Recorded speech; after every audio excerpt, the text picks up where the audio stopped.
ആയ ആളല്ല ഞാൻ. അപ്പോൾ അതുകൊണ്ട് എന്നെ എന്തൊക്കെയോ തരത്തിലൊക്കെ അവർ മെൻഷൻ ചെയ്തിട്ടുണ്ട്. ഞാൻ അതിലേക്കൊന്നും കടക്കുന്നില്ല. അതൊക്കെ അവരുടെ സംസ്കാരം, അത് അവരുടെ അവരുടെ ഇതുവരെയുള്ള ജീവിത രീതികളൊക്കെ ആയിരിക്കും. അതിലേക്കൊന്നും ഞാൻ പോകുന്നില്ല. അതൊക്കെ ഓരോരുത്തരുടെ ഇഷ്ടമാണ്. പക്ഷേ എന്നെ ഇങ്ങനെ പറഞ്ഞ സ്ഥിതിക്ക് ഞാൻ ഇതിൻ്റെ ഒരു കേസുമായിട്ട് ഞാൻ മുന്നോട്ട് പോകാൻ തീരുമാനിച്ചിരിക്കുകയാണ്. ഞാൻ കേസ് കൊടുക്കുന്നത്. എൻ്റെ നമസ്കാരം. വീണ്ടും മീനുമാമിയെ കുറിച്ച് തന്നെയാണ് നമ്മുടെ വീഡിയോ. മീനുമാമി മറ്റൊന്നുമല്ല, ഞാൻ മീനുമാമിയുടെ ഫേസ്ബുക്കിലേക്ക് കയറി നോക്കി. മീനുമാമിയുടെ ഫേസ്ബുക്കിനകത്തൊരു വോയിസ്, അവളും അവളുടെ കൂട്ടുകാരിയായ പ്രിയങ്കരിയായ മറ്റൊരു നടിയുമായിട്ട് നടത്തിയ ഒരു വോയിസ്, ഒരു ചാറ്റ്, അതായത് ഒരു ഫോൺ റെക്കോർഡാണ് അവരതിനകത്ത് ഇട്ടിരിക്കുന്നത്. അതിനകത്ത് വളരെ രൂക്ഷമായ വിമർശനങ്ങൾ പറയുന്നുണ്ട് ബാലചന്ദ്ര മേനോനെ കുറിച്ചും മണിയമ്പിള്ള രാജുവിനെ കുറിച്ചും. അതിനേക്കാൾ ഉപരി ഈ പറയുന്ന ബീന ആന്റണിയെ കുറിച്ച് വളരെ വൃത്തികെട്ട രീതിയിലാണ് പരാമർശിക്കുന്നത്. അതായത് 5 അപ്പം കൊണ്ട് ഈ പറഞ്ഞ 5000 പേര് അങ്ങനെയുള്ള രീതിയിലൊക്കെ പരാമർശിച്ചിട്ടുണ്ട്. അതൊക്കെ ഈ വോയിസ് കേൾക്കുമ്പോൾ നിങ്ങൾക്ക് വളരെ കൃത്യമായിട്ട് മനസ്സിലാവും. പിന്നെ ഇതിനകത്ത് ഇതാരാണ് സംസാരിച്ചത്, ഈ പറയുന്ന മീനുമാമിയുടെ കൂടത്തെ സംസാരിച്ചത് ആരെന്ന് ചോദിച്ചു കഴിഞ്ഞാൽ അതിനെക്കുറിച്ച് ചെറിയൊരു സൂചന അവർ തരുന്നുണ്ട് ഇതിനകത്ത്. അപ്പോൾ ഞാൻ അത് കയറി കണ്ടുപിടിച്ച് അവർ പറയുന്ന ഒരു സൂചന വെച്ച് ഒരു വ്യക്തിയാണ്, അതിന് ഒരു വ്യക്തി എനിക്ക് തോന്നുന്നു ഈ വ്യക്തി ആയിരിക്കും. അതിനൊരു ക്ലിപ്പിംഗ് ഞാൻ ഇടാം. ആദ്യം നിങ്ങൾ ഈ വോയിസ് ഇവരെന്താണ് പറയുന്നതെന്ന് കൃത്യമായിട്ട് കേട്ടിട്ട് വരിക. അവസാനം നമ്മൾ ഇത് ആരാണ് സംസാരിച്ചത് എന്നതിനെ കുറിച്ച് നമുക്ക് സംസാരിക്കാം. ഒരു 30 വയസ്സ് കഴിഞ്ഞ് കഴിഞ്ഞാൽ പിന്നെ ഇവർക്ക് വേണ്ട. ചില വേഷങ്ങൾക്ക് ഒരു 30 വയസ്സ് കഴിഞ്ഞാൽ 35 വയസ്സ് കഴിഞ്ഞ് കഴിഞ്ഞാൽ ഇവർക്ക് ആവശ്യമില്ല. ഇവർക്കെല്ലാം പരമാവധി ഒരു 8 വയസ്സായാൽ കൊള്ളാമെന്നുള്ള ചിന്തയിലാണ് ഇവരെല്ലാവരും. ഈ ബാലചന്ദ്ര മേനോന്റെ ഒക്കെ കാര്യം പറഞ്ഞാൽ വളരെ കറക്റ്റാണ്. ഞാനും എന്റെ ചേച്ചി കൂടെ ഒരു പ്രാവശ്യം ഒരു സീരിയൽ എടുക്കുന്നു പറഞ്ഞ് ഞാൻ ഡയറക്ടറുടെ നമ്പറുമായിട്ട് വിളിച്ചിട്ട് പുള്ളിയെ കാണാൻ ചെന്നതാണ്. കാണാൻ ചെന്നപ്പോൾ പുള്ളി ഇതേപോലുള്ള അനുഭവങ്ങളൊക്കെ പുള്ളി അത്ര നല്ല രീതിയിലല്ല. പുള്ളിയുടെ ഒരു ഓഫീസ് ഉണ്ടായിരുന്നു അവിടെ ഫ്ലാറ്റിന്റെ അവിടെയായിരുന്നു. എന്റെ ചേച്ചിയും കൊണ്ടാ പോയത്. ചേച്ചി എന്ന് പറഞ്ഞാൽ ഈ ഫീൽഡുമായിട്ടൊന്നും ഒരു ബന്ധമില്ലാത്താണ് എന്റെ ചേച്ചി. തൊട്ട കൈക്ക് അടിയും കൊടുക്കുന്നത് കുറവാ. അങ്ങനെയുള്ള ചേച്ചിയെ വിളിച്ചോണ്ടാണ് ഞാൻ പോയത്. അപ്പൊ എങ്ങനെ പെരുമാറ്റം അത്ര നന്നായിരുന്നില്ല. വിളിക്കാനും പോയില്ല. പുള്ളിയുടെ പെരുമാറ്റം അത്ര ശരിയല്ല. ഒരുപാട് അനുഭവങ്ങൾ എനിക്കുണ്ട് ചേച്ചി. ഞാന് മണിയമ്പിള്ള രാജുവിന്റെ ആയിരുന്നു ഷൂട്ടിങ്. അത് കനകലത ചേച്ചിക്ക് മരിച്ചുപോയെ. കനകലത ചേച്ചിയുടെ ചേച്ചി പറഞ്ഞിട്ട് എന്റെ നമ്പർ കൊടുത്തിട്ട് അങ്ങനെയാണ് എന്നെ വിളിച്ചത് സീരിയല്.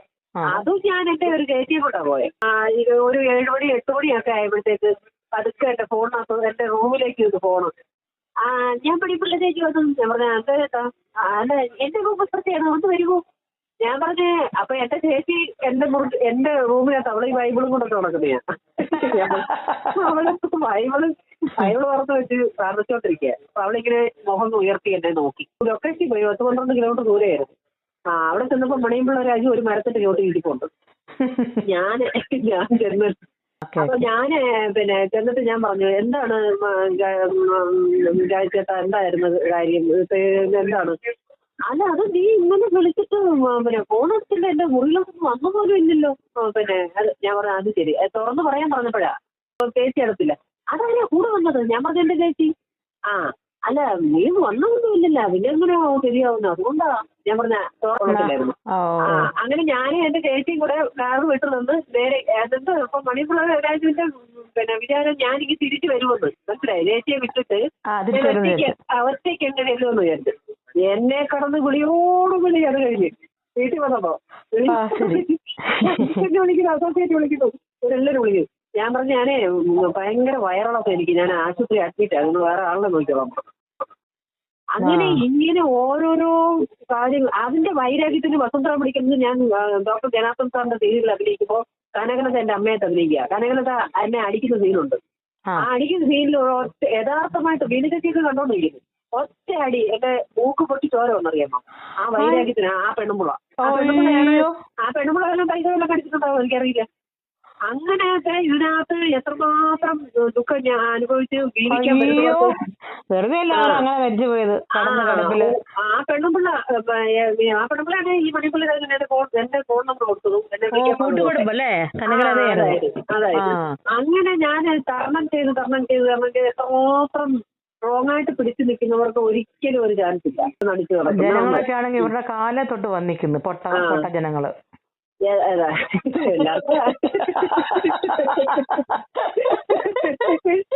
അത് തന്നെ ഭയങ്കര വണ്ടീല. എന്തായാലും ദൈവം എന്ന് പറയുന്നത് വീട്ടിലിരിക്കുന്ന നമ്മളെ പോലെ ഉള്ളവര് ദൈവത്തിന് സത്യം പറഞ്ഞാൽ എനിക്ക് ഏറ്റവും ബഹുമാനമേ ഉള്ളൂ. ഉള്ള കാര്യം അതെ, വെറും 13 വയസ്സ് മാത്രം മതി എന്ന് പറഞ്ഞ് ചിന്തിച്ച് വരുന്നവരെ വെടിവെച്ച് കൊല്ലണവനെയൊക്കെ വെടിവെച്ച് കൊല്ലണവനെയൊക്കെ വെടിവെച്ച് കൊന്നിട്ട് പാമ്പിനെ അങ്ങോട്ട് കടിപ്പിക്കണം. അതെ, ഈ സീരിയലിൽ പോകാറുണ്ട്. സീരിയല് മൊത്തം ഇതല്ലേ, സിനിമ മാത്രമല്ല സീരിയലിൽ ആരും അമങ്ങിയിരിക്കുക, പേടിച്ചിരിക്കുക. ഓരോരുത്തരും ഭയങ്കരിക്കാണ്, ഭയങ്കര സീന, ഭയങ്കര ലോക പതിവ്രതന്മാരും പതിവ്രതകളും. അതെ അതെ. ബീനാന്റിയുടെ കെട്ടിയ എനിക്കെതിരെ ഒരു വീഡിയോ ഇട്ടിട്ടുണ്ടായിരുന്നു. ഞാൻ തിരിച്ചിട്ടു. ബീനാന്റണി ആരാന്ന് നമുക്ക് അതൊരു രഹസ്യമായ പരസ്യമാണല്ലോ. ഞാൻ അങ്ങനെ 5000 പേർക്ക് എന്താ അഞ്ചപ്പം കൊണ്ട് 5000 പേർക്ക് കൊടുത്ത പിന്നെ അഞ്ചപ്പം കൊണ്ട് 5000 പേർക്ക് വരെ തൃപ്തിപ്പെടുത്തിയതാണ് AC കുറിച്ചും. അതെ അല്ലേ? അതെ അതെ. ബാക്കി ഞാൻ പറയുന്നല്ലോ, ഊഹിച്ചോ.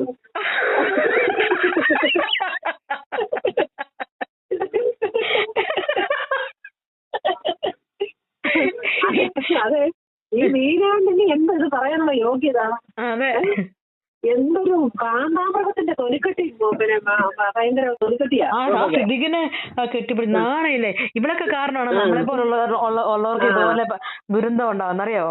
ഇവരിങ്ങനെ വളരെ പബ്ലിക്കായിട്ട് ചെയ്യുമ്പോ ഇവരുടെ വിചാരം എന്നറിയോ, സീനിയർ അവിടൊക്കെ ചെയ്യുമ്പോ നിനക്കൊക്കെ എന്തായാലും ചെയ്താല് മനസ്സിലായോ. ഇവളൊക്കെ ഇങ്ങനെ പബ്ലിക്കായിട്ട് നിന്നും കെട്ടിപ്പിടിച്ചു എല്ലാം കൊളവാക്കിയിട്ടിരിക്കുക സിനിമ ഫീൽഡ്. ഒരു സീരിയല് എന്റെ ഈ പ്രതിസന്ധികളും ഈ അപ്പൊ തീർച്ചയായിട്ടും ഒരുപാട് പേർക്ക് പറയാനുള്ള ഒരുപാട് ദുഃഖങ്ങള് ഈ ലോകത്ത് ഇന്ന് വരേക്കും ഒരുപാട് പെണ്ണുങ്ങൾ അനുഭവിച്ച എന്താ പറയാ വിഷമങ്ങളും മനസ്സിൽ കൊണ്ട് നടന്ന ഇവന്മാരുടെ ഈ അതിക്രമങ്ങൾ. അതായത് വേറൊന്നുമല്ല, ഇച്ചിരി ഒരു 30 വയസ്സ് കഴിഞ്ഞ് കഴിഞ്ഞാൽ പിന്നെ ഇവർക്ക് അതിന് പോലും വേണ്ട. ഇവർക്ക് പിന്നെ 13 വയസ്സോ 8 വയസ്സോ വന്നു കേട്ടോ, മനസ്സിലായോ.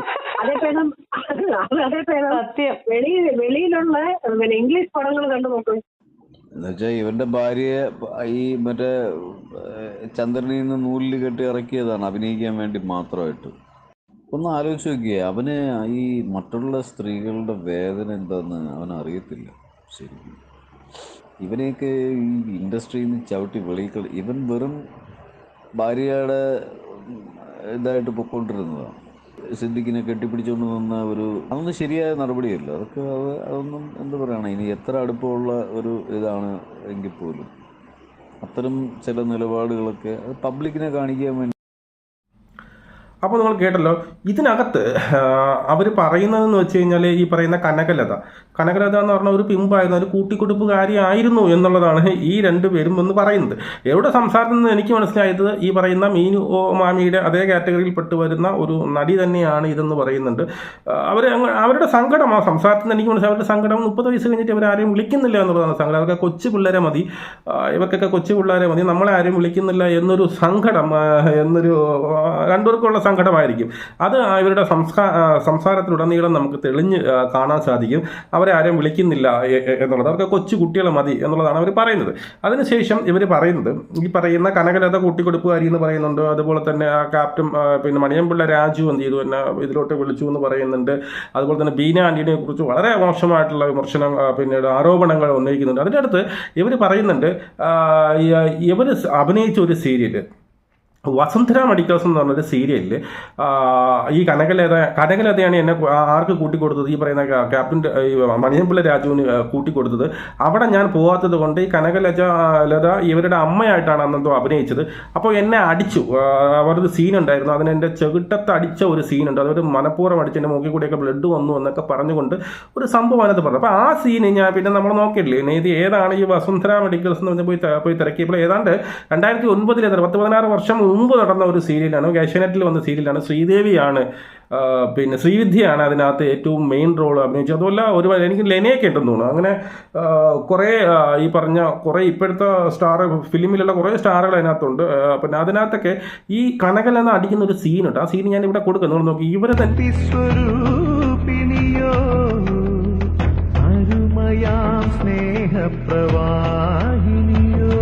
തന്നെയാണെന്ന് എനിക്കറിയാം. നമുക്കറിയില്ല. ഇവർ പറഞ്ഞ സ്ഥിതിക്കാണെങ്കിൽ അത് വളരെ ഹൈലൈറ്റ് ആയിട്ട് ആ സീരിയലിൽ കാണിച്ചിട്ടുണ്ട്. കനകലത ഇവരുടെ പിന്നീട് ചെകിട്ടത്തടിക്കുന്നത്. അപ്പോൾ എനിക്ക് തോന്നുന്നു ഈ നടി തന്നെ ആയിരിക്കാം ഈ പറഞ്ഞതുപോലെ ഈ പറയുന്ന എന്താ ആത്മകഥം അല്ലെങ്കിൽ സങ്കടങ്ങൾ അഴവറക്കുന്നത് ആരുമായിട്ട് മിനു മുനീറുമായിട്ടെന്നുള്ള സങ്കടങ്ങൾ അയവിറക്കുന്നത് ഈ നടി തന്നെ ആയിരിക്കും. അപ്പോൾ എന്തായാലും കൊള്ളാം. പിന്നീട് എന്താണ് രണ്ടുപേരുടെയും സങ്കടം കണ്ട് എനിക്ക് തോന്നുന്നത് വയസ്സായിപ്പോയി. നമ്മളൊക്കെ 10-60 വയസ്സൊക്കെ ആയിപ്പോയി. 40 വയസ്സ് കഴിഞ്ഞ് കഴിഞ്ഞാൽ പിന്നെ ആരും നമ്മളെ തിരിഞ്ഞു നോക്കുന്നില്ല എന്നുള്ളതാണ്. അതുപോലെ തന്നെ അവർ പറയുന്ന മറ്റൊരു കേസും ഇത് സിനിമയിലെന്നല്ല, പിന്നെ സീരിയലിൽ ഇതിൻ്റെ അപ്പുറമാണ്. അതൊക്കെ നമുക്കറിയാം. സീരിയലിൽ ഇതൊക്കെ അപ്പുറമാണ് എന്നുള്ളതൊക്കെ അറിയാം.